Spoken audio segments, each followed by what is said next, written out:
Good morning.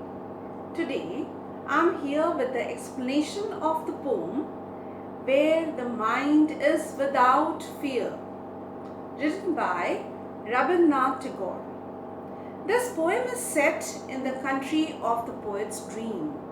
This is the India that he hopes will be created after its independence from British rule. The poem reflects ideas which would see India emerge as an independent country which would be socially, educationally and economically an independent one.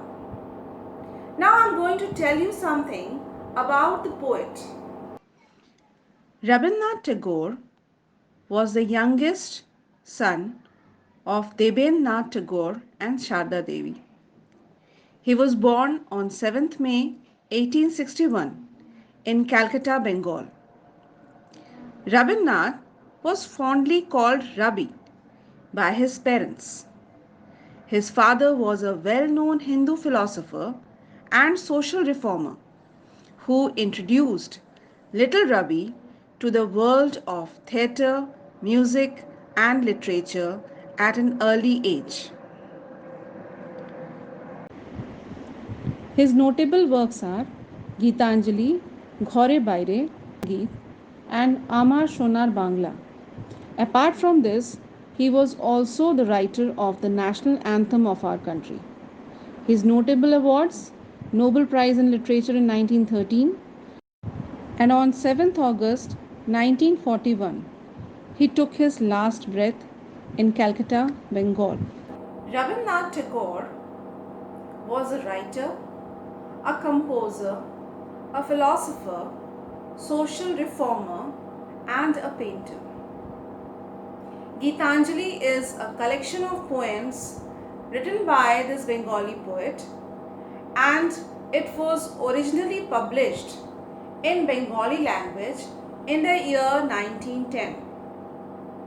But in 1912, it was again published in English language and received the Nobel Prize for Literature due to this English translation of the poem. This book is indeed an asset to all literary minded people around the world. So let us start with the explanation of the poem Where the Mind is Without Fear, written by Rabindranath Tagore.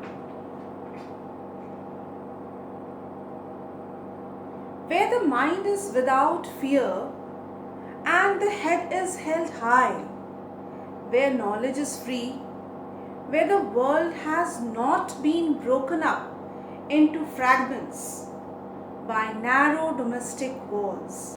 In other words, we can also say a land where nobody will be in fear, a land which would be a home for all the people who could live in harmony, was a dream of the poet. Let us see what is the poet wants to say about the countrymen of his dream nation, where words come out from the depth of truth, where tireless striving stretches its arm towards perfection, where the clear stream of reason has not lost its way into the dreary desert sand of dead habit.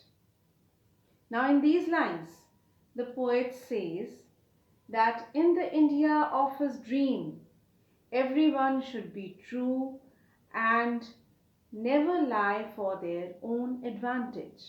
He expresses his desire by comparing the reason to be unsullied stream of water, which leads to success and progress. On the other hand, he says that bad habits become the dreary desert. Now let us see the last lines of the poem. Where the mind is led forward by thee into ever widening thought and action, into that heaven of freedom, my Father, let my country awake. The poet here prays directly to God, as he wants his countrymen to be led by him so that they broaden the horizon of both their thoughts and action. If they do so, India would be transformed into heaven, a heaven where all its citizens would be truly free. Dear students, let us go through the following terms again. Narrow domestic walls means division on the basis of religion, caste, class, and color in societies. Tireless striving stretches its arm towards perfection. It means continuous efforts and struggle to aim at achieving a goal. Dead habit, old traditional rituals and customs that are harmful. Ever widening, it means forever broadening one's outlook. Heaven of freedom, it is a condition of total freedom of good thoughts, good words, and good deeds. The poet, as we all see, here envisions the India of the future, where no man will live in fear and they would have a strong sense of self dignity. Thank you.